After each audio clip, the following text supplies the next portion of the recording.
Saat Bagus kembali ke kampung halamannya setelah 10 tahun, ia hanya ingin mengungkap kematian ayahnya yang misterius. Tapi rumah tua keluarganya menyimpan rahasia kelam, sebuah perjanjian leluhur dengan makhluk gaib yang menuntut nyawa. Bisakah Bagus memutus kutukan atau justru menjadi korban selanjutnya? Assalamualaikum warahmatullahi wabarakatuh. Kembali lagi di channel Penabur Misteri. Terima kasih kalian sudah mampir di channel ini. Semoga teman-teman selalu dalam keadaan sehat walafiat dan dilancarkan rezekinya. Amin. Kali ini saya akan membawakan cerita yang berjudul Teror Pesugihan Gunung Gede. Oke, gak pakai lama, kita langsung ke ceritanya. Cus!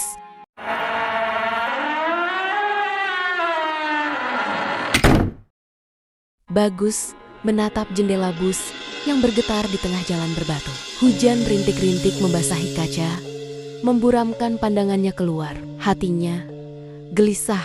Sudah 10 tahun, ia meninggalkan kampung halamannya. Dan kini ia kembali dengan perasaan yang bercampur aduk. Ayahnya, Wiryo, ditemukan tewas secara misterius di rumah tua mereka. Saat bus berhenti di terminal kecil, hanya ada satu becak motor yang menunggu. Seorang lelaki tua dengan wajah tirus dan tatapan kosong menyambutnya. "Kamu anaknya Pak Wiryo ya?" Suara lelaki itu serak. Bagus mengangguk. Tanpa banyak bicara, ia naik ke becak dan membiarkan angin dingin malam menyusup ke kulitnya. Rumah itu. Begitu sampai di halaman rumah, perasaan tidak nyaman langsung menyergapnya. Rumah tua itu masih berdiri megah, tetapi ada sesuatu yang berubah. Dindingnya lembab berlumut, jendela kayunya tampak lapuk, dan bau anyir yang menyengat menyelimuti udara. Begitu melangkah masuk, kegelapan menyambutnya. Udara di dalam terasa berat, seakan ada sesuatu yang mengintai. Bagus menyalakan lampu, dan seketika ia merinding. Di ruang tamu, potret ayahnya tampak buram dan penuh bercak hitam. Di bawahnya, sebuah meja kayu tergores dengan tanda-tanda aneh, seperti simbol yang sengaja diukir dengan pisau. Bagus, suara berat membuatnya tersentak. Ia berbalik dan melihat sosok tinggi dengan wajah keras berdiri di ambang pintu. Paman Aryo, adik ayahnya, menatapnya dengan sorot tajam. "Akhirnya kamu pulang," kata Paman Aryo sambil melangkah mendekat. "Banyak yang harus kamu ketahui." Bisikan malam. Malam itu, Bagus tidak bisa tidur. Setiap kali ia memejamkan mata, ia merasakan sesuatu bergerak di sudut kamar. Angin malam yang menerobos jendela membawa suara lirih, seperti bisikan yang berulang-ulang. "Bagus, pulang. Sudah waktunya." Bagus membuka mata, bulir keringat dingin membasahi dahinya. Ia melihat ke sekeliling kamar, tetapi tidak ada siapa-siapa. Namun, di cermin tua dekat lemari, ia melihat sesuatu bayangan hitam berdiri diam mengawasinya. Ia melompat dari tempat tidur dan menyalakan lampu, tetapi bayangan itu sudah menghilang. Namun, ada sesuatu yang tertinggal di lantai dekat lemari. Sebuah kunci tua berkarat. Tangan Bagus gemetar saat mengambil kunci itu. Ia tidak tahu apa yang akan ditemukannya. Tetapi satu hal pasti, kematian ayahnya bukanlah kejadian biasa. Dan malam itu, ia merasa bahwa ia tidak sendirian di rumah ini. Bagus duduk di tepi ranjang, menatap kunci tua yang kini tergenggam erat di tangannya. Jari-jarinya meraba permukaannya yang berkarat, mencoba mencari tahu dari mana benda ini berasal. Malam masih pekat, dan suara jangkrik terdengar samar di kejauhan. Namun, ada suara lain yang mengganggu pikirannya, bisikan yang terus berulang dalam kegelapan. "Bagus, sudah waktunya." Ia menghela napas dalam. Mungkin ini hanya sugesti karena kelelahan, tapi perasaan tidak enak itu tetap ada. Dengan hati-hati, ia memasukkan kunci itu ke dalam laci meja ayahnya yang terkunci. Klik, laci itu terbuka. Bagus menelan ludah saat melihat isinya. Sebuah buku tua dengan sampul kulit yang sudah retak. Jemarinya gemetar saat membalik halaman pertamanya. "Perjanjian dengan penghuni Gunung Gede." Judul itu langsung membuat darahnya berdesir. Buku ini berisi catatan yang ditulis tangan, penuh dengan simbol aneh dan tulisan dalam aksara Jawa kuno. Di beberapa halaman terdapat sketsa-sketsa mengerikan. Sesosok makhluk besar dengan mata merah menyala, siluet manusia yang berlutut, serta altar yang penuh dengan sesajen dan darah. Bagus merasa perutnya mual. Ayahnya terlibat dalam semua ini, rahasia yang terpendam. Suara langkah kaki membuatnya tersentak. Ia buru-buru menutup buku itu dan melihat ke arah pintu. Belum tidur, suara berat Paman Aryo terdengar dari ambang pintu. Bagus mengangguk pelan. "Aku menemukan ini di laci ayah," katanya sambil menunjukkan buku tua itu. Paman Aryo menghela napas panjang. "Sepertinya sudah saatnya kamu tahu," katanya lirih. "Ini bukan sekadar cerita lama. Keluarga kita punya utang yang belum lunas." Bagus mengernyit. "Utang?" Paman Aryo menatapnya dalam. "Perjanjian dengan penghuni Gunung Gede. Leluhur kita membuatnya untuk mendapatkan kekayaan. Tapi setiap beberapa dekade ada yang harus dibayar." Bagus merinding. Ia teringat kembali kematian ayahnya yang misterius. "Jangan bilang ayah," Paman Aryo mengangguk. "Dan sekarang mereka menginginkan sesuatu lagi. Atau lebih tepatnya, seseorang.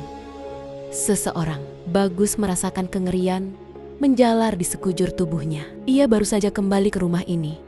Tapi kini ia merasa seperti buruan. Bagus menatap Paman Aryo dengan perasaan bercampur aduk. Kata-kata tentang mereka menginginkan seseorang terus bergema di kepalanya. "Apa maksudnya, Paman?" Suaranya bergetar. Paman Aryo menghela napas panjang, lalu menarik kursi dan duduk di hadapan Bagus. Matanya tajam, seperti sedang menimbang-nimbang sesuatu yang berat untuk diungkapkan. "Leluhur kita memang mendapatkan kekayaan lewat perjanjian itu," kata Paman Aryo. "Tapi yang jarang orang tahu, perjanjian itu tidak pernah benar-benar lunas. Setiap beberapa generasi, penghuni Gunung Gede akan datang menagih dengan nyawa." Bagus merinding. "Jadi, ayah adalah korban terakhir?" Paman Aryo mengangguk perlahan. "Ayahmu menolak meneruskan perjanjian itu. Itu sebabnya ia mati secara misterius." Bagus mengepalkan tangannya, ada amarah yang membakar dadanya. "Jadi sekarang mereka menginginkan aku?" tanyanya dengan suara lirih. Paman Aryo tidak menjawab, tapi sorot matanya sudah cukup menjelaskan tanda-tanda kemunculan mereka. Malam itu, Bagus tidak bisa tidur. Hujan mulai turun deras, menimbulkan suara gemuruh yang menggema di rumah tua itu. Saat ia berusaha memejamkan mata, tiba-tiba suara keras terdengar dari luar rumah. Gedebuk! Bagus terlonjak. Ia bergegas bangkit dan berjalan ke jendela. Di luar, dalam gelapnya pekarangan yang basah oleh hujan, ia melihat sesuatu yang membuat darahnya berdesir seekor ayam mati, dengan tubuh tercabik-cabik dan bekas cakar besar di tanah. Bau anyir langsung menusuk hidungnya, dan saat itulah ia mendengarnya. Bisikan itu lebih jelas dari sebelumnya. "Bagus, waktunya sudah dekat." Bagus mundur dengan napas memburu. Ia merasa ada yang mengawasinya dari balik pepohonan. Namun, sebelum ia bisa berbuat apa-apa, suara lain terdengar dari dalam rumah. Suara langkah kaki di atap. Bagus berdiri kaku di dekat jendela. Hujan deras mengguyur atap rumah tua itu. Tetapi di antara suara rintik hujan, ada sesuatu yang lebih mengerikan langkah kaki. Tap, tap, tap, tap. Langkah itu berat dan perlahan, seakan sengaja memberitahu bahwa ia ada di sana. Bagus menelan ludah.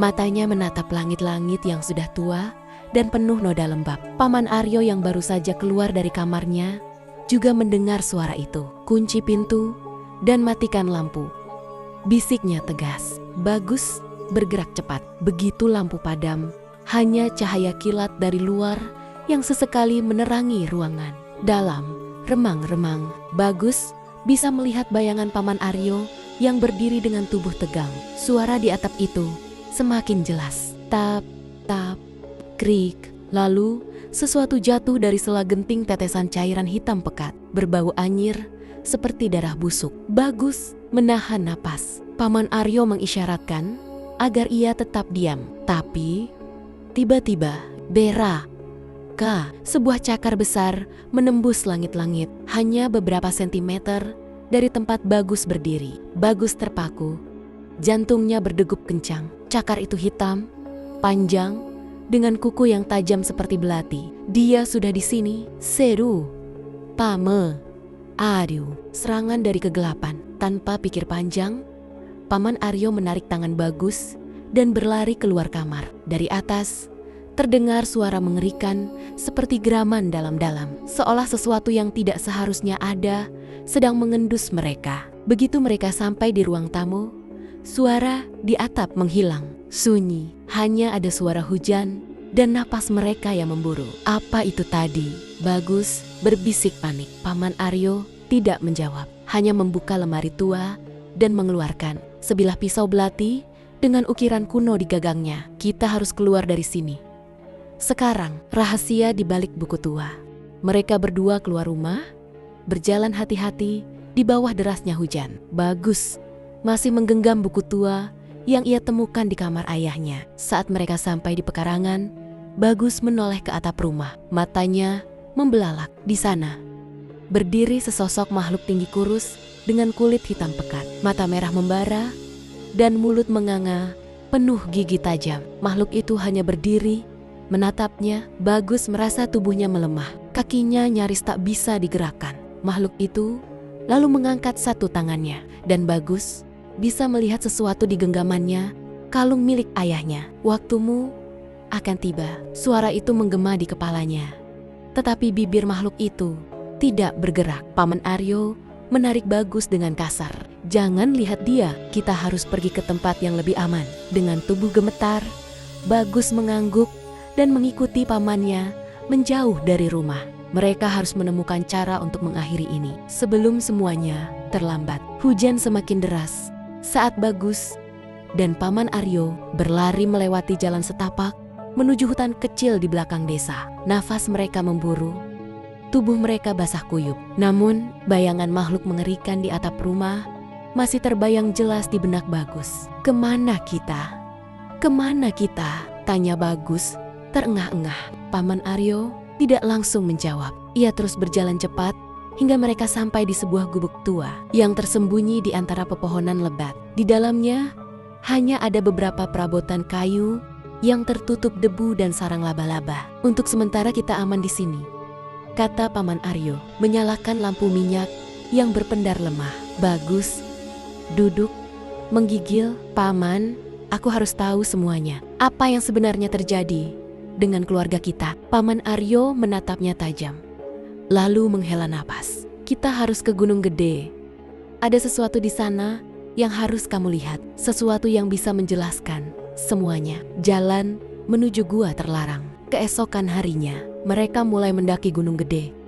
Hutan di sekeliling terasa semakin sunyi, seakan seluruh alam menahan napas. Semakin tinggi mereka mendaki, udara semakin berat. Burung-burung tidak lagi berkicau, dan angin yang berhembus terasa dingin menusuk tulang. Setelah beberapa jam perjalanan, mereka tiba di sebuah tebing batu yang tersembunyi di balik semak-semak. Paman Aryo meraba dindingnya dan menemukan sebuah celah sempit. Inilah tempatnya, katanya pelan. Dengan hati-hati, mereka menyelinap masuk. Di dalam, mereka menemukan sebuah gua luas dengan langit-langit tinggi. Cahaya redup dari celah bebatuan memperlihatkan sesuatu yang membuat Bagus ingin muntah. Altar batu besar, berlumuran darah kering, dikelilingi sesajen seperti kepala ayam, dupa hitam, dan kain merah dengan simbol-simbol aneh. Ini, Bagus tercekat. Inilah tempat leluhur kita melakukan ritual pesugihan, jawab Paman Aryo dingin. Dan disinilah mereka melakukan perjanjian dengan penghuni Gunung Gede.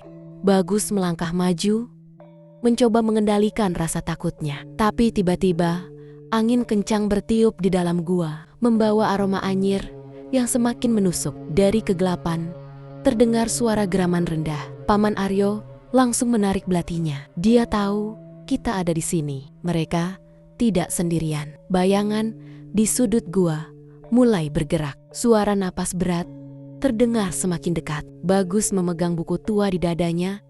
Jantungnya berdegup kencang. Dari kegelapan, sosok tinggi dengan mata merah membara muncul perlahan. Wajahnya hitam seperti arang.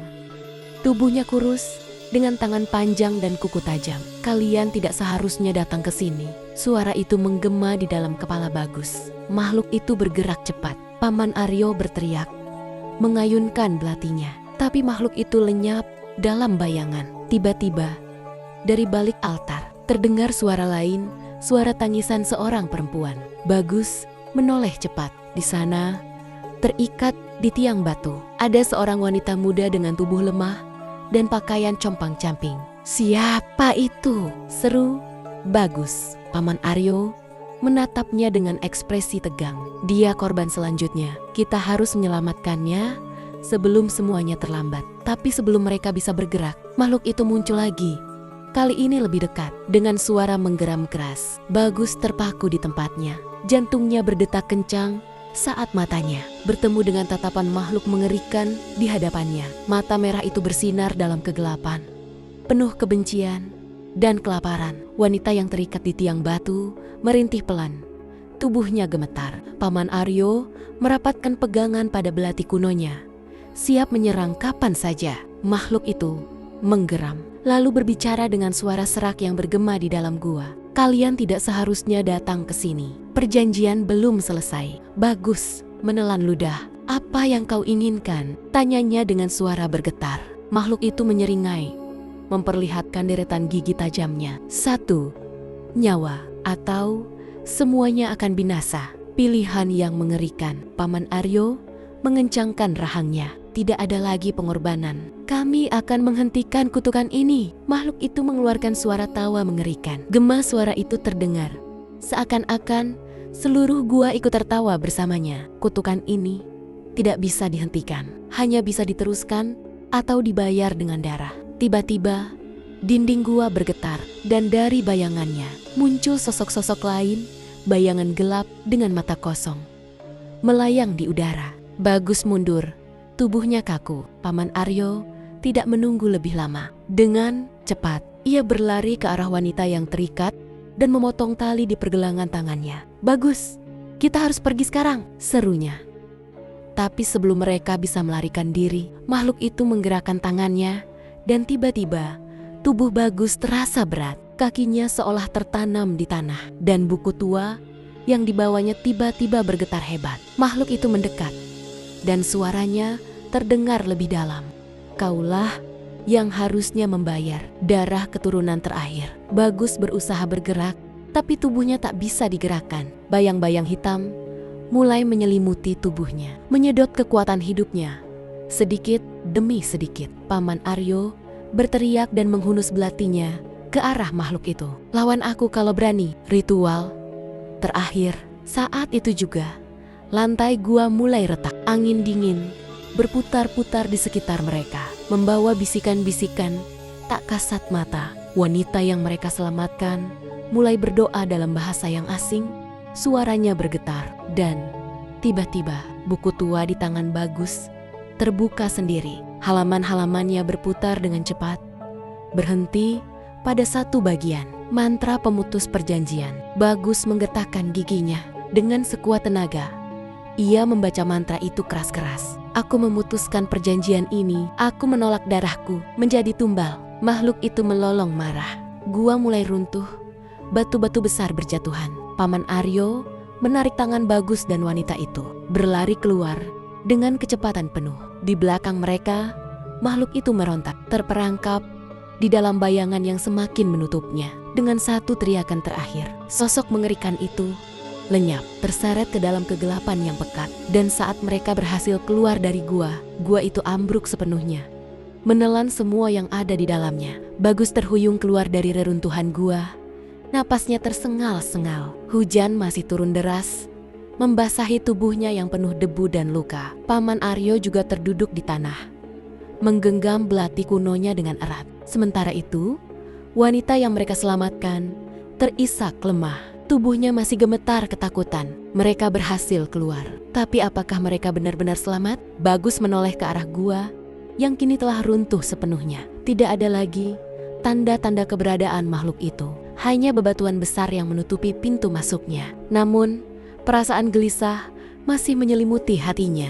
Paman Aryo menepuk pundaknya. Kita harus segera pergi dari sini. Kutukan ini belum benar-benar hilang. Bagus mengerutkan kening. Apa maksud paman? Paman Aryo menghela napas panjang, lalu menatapnya dengan sorot mata serius. Memutus perjanjian bukan berarti semuanya berakhir begitu saja. Leluhur kita telah mengikat kesepakatan selama ratusan tahun. Apa kau pikir mereka akan membiarkan kita pergi begitu saja tanpa konsekuensi? Tanda-tanda balas dendam. Perkataan Paman Aryo seakan menjadi pertanda buruk. Saat mereka berjalan menuruni gunung, angin bertiup lebih dingin dari sebelumnya. Hutan yang mereka lewati terasa lebih gelap.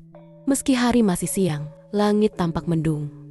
Seakan alam sendiri tidak merestui perjalanan mereka. Kemudian, Bagus mulai mendengar sesuatu. Bisikan, "Bagus, kau pikir kau bisa lari?" Suara itu datang dari segala arah, membuat bulu kuduknya meremang. "Paman."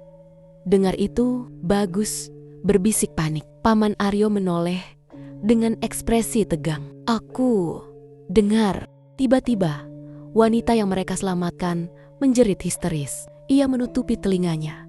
Tubuhnya menggigil hebat. "Mereka masih di sini," teriaknya. Bagus dan Paman Aryo langsung bersiaga. Semak-semak di sekitar mereka bergoyang tanpa ada angin. Bayangan hitam mulai bermunculan di antara pepohonan makhluk-makhluk yang tidak memiliki wujud jelas. Hanya mata merah menyala yang menatap mereka dengan penuh kebencian. Tidak ada yang bisa lari dari perjanjian. Paman Aryo menggertakkan giginya. "Bagus, pegang belati ini. Ini satu-satunya yang bisa melindungimu." Bagus meraih belati yang diberikan pamannya, lalu merasakan sesuatu yang aneh. Belati itu terasa hangat, seolah memiliki kekuatan tersendiri. Pelarian menuju desa. Tanpa membuang waktu, mereka bertiga berlari secepat mungkin, melewati jalanan licin dan akar-akar pohon yang menjulur seperti tangan yang mencoba meraih mereka. Makhluk-makhluk bayangan itu mengejar. Suara mereka melolong memenuhi udara. Bagus bisa merasakan sesuatu yang berat di dadanya kutukan. Itu belum benar-benar berakhir. Akhirnya, setelah perjalanan yang terasa seperti seumur hidup, mereka berhasil sampai ke batas desa. Begitu kaki mereka menyentuh tanah desa, suara-suara mengerikan itu menghilang. Hening. Bagus menoleh ke belakang. Tidak ada lagi bayangan. Tidak ada lagi suara. Seolah-olah sesuatu telah menghalangi makhluk-makhluk itu untuk masuk ke dalam desa. Tapi Bagus tahu ini belum selesai. Ia bisa merasakannya di dalam darahnya. Ada sesuatu yang masih mengintai. Bagus berdiri terengah-engah di batas desa. Matanya masih menatap ke arah hutan yang gelap dan sunyi. Rasa dingin masih menyelimuti tubuhnya. Meski bayangan-bayangan mengerikan itu telah menghilang. Paman Aryo berdiri di sampingnya, memegang belati dengan erat. Sementara wanita yang mereka selamatkan terduduk di tanah. Wajahnya masih dipenuhi ketakutan. "Kita memang berhasil keluar," ujar Paman Aryo. Suaranya berat, tapi ini belum berakhir. Bagus menoleh padanya. "Apa yang harus kita lakukan sekarang, Paman? Jika perjanjian leluhur telah diputus, kenapa aku masih merasa mereka belum benar-benar pergi?" Paman Aryo terdiam sejenak karena ada sesuatu yang belum selesai. Rahasia terakhir di rumah tua. Mereka kembali ke rumah tua milik keluarga. Bagus. Malam itu terasa lebih kelam dari biasanya. Udara terasa berat, seakan sesuatu mengawasi dari dalam bayang-bayang. Begitu Bagus melangkah masuk ke dalam rumah, bau anyir itu kembali menyeruak. Kali ini lebih menyengat dari sebelumnya. Dia menelan ludah, lalu melangkah ke kamar mendiang ayahnya, kamar yang selama ini menyimpan misteri. Di sana, di atas meja kayu tua yang sudah berdebu, tergeletak buku tua yang mereka bawa dari gua. Halaman terakhir buku itu kini terbuka sendiri, memperlihatkan satu kalimat yang ditulis dengan tinta merah menyala. Darah terakhir harus dikorbankan. Bagus merasakan hawa dingin menjalar ke seluruh tubuhnya. Ini masih belum selesai, gumamnya. Bayangan ayahnya. Tiba-tiba, suara langkah kaki terdengar dari belakangnya. Bagus menoleh cepat dan dadanya langsung membeku. Di ambang pintu berdiri sosok yang sangat dikenalnya. Ayahnya, Pak Wiryo. Tapi wajahnya tidak seperti yang Bagus ingat. Matanya hitam pekat Kulitnya pucat seperti mayat, dan bibirnya bergerak membentuk senyum yang tidak wajar. "Bagus, anakku." Suara itu pelan, serak, dan bergema di seluruh ruangan. "Bagus, mundur selangkah." Ayah, sosok itu melangkah lebih dekat. "Kenapa kau memutus perjanjian? Kau tahu, kutukan ini hanya bisa berakhir dengan satu cara." Bagus melihat ke bawah, dan saat itulah dia menyadari sesuatu. Lantai kamar ayahnya basah oleh darah. Tiba-tiba angin kencang berputar di dalam ruangan. Paman Aryo bergegas masuk dan berdiri di depan Bagus, menghunus belati warisan keluarga. "Bagus, itu bukan ayahmu lagi," serunya. Sosok Pak Wiryo mulai berubah, wajahnya memanjang, matanya bersinar merah, dan tubuhnya menghitam seperti bayangan. Makhluk itu mengeluarkan jeritan mengerikan, lalu menerjang ke arah Bagus. Paman Aryo menebas dengan belatinya. Cahaya merah menyala dari senjata itu, membuat makhluk itu mundur dan meraung kesakitan. Bagus sadar ini adalah ujian terakhir. Dengan sisa keberanian yang ia miliki, dia meraih belati dari tangan Paman Aryo, lalu menusukkannya tepat ke dada makhluk itu. Jeritan nyaring mengguncang seluruh rumah. Dinding-dinding bergetar, jendela-jendela pecah, dan tiba-tiba semuanya menjadi sunyi. Kutukan telah berakhir. Bagus terjatuh ke lantai, dadanya naik turun dengan napas tersengal. Makhluk itu telah lenyap. Begitu pula dengan bau anyir yang selama ini menghantui rumah itu. Di luar, ayam berkokok tanda bahwa fajar telah menyingsing. Paman Aryo membantu Bagus berdiri. "Kau sudah menyelesaikannya, Bagus. Perjanjian itu benar-benar berakhir sekarang." Bagus memandang keluar jendela. Cahaya pagi mulai menyinari desa. Untuk pertama kalinya sejak ia pulang, udara terasa lebih ringan. Namun, jauh di dalam hutan Gunung Gede, suara bisikan samar masih terdengar. Seakan-akan sesuatu sedang menunggu. "Tamat, apakah kamu berani menelusuri kegelapan bersama Bagus?" Ketegangan semakin memuncak, misteri semakin dalam. Rahasia kelam keluarga Bagus belum sepenuhnya terungkap. Siapkah kamu menghadapi teror yang mengintai di Gunung Gede? Jangan sampai ketinggalan. Like jika kamu suka cerita horor yang bikin merinding. Tulis komen kalian di kolom komentar, atau pertanyaan-pertanyaan kamu. Apakah kutukan ini benar-benar berakhir? Share ke teman-temanmu yang suka kisah mistis. Subscribe dan nyalakan lonceng agar kamu jadi yang pertama tahu kisah seram selanjutnya. Wassalamualaikum warahmatullahi wabarakatuh.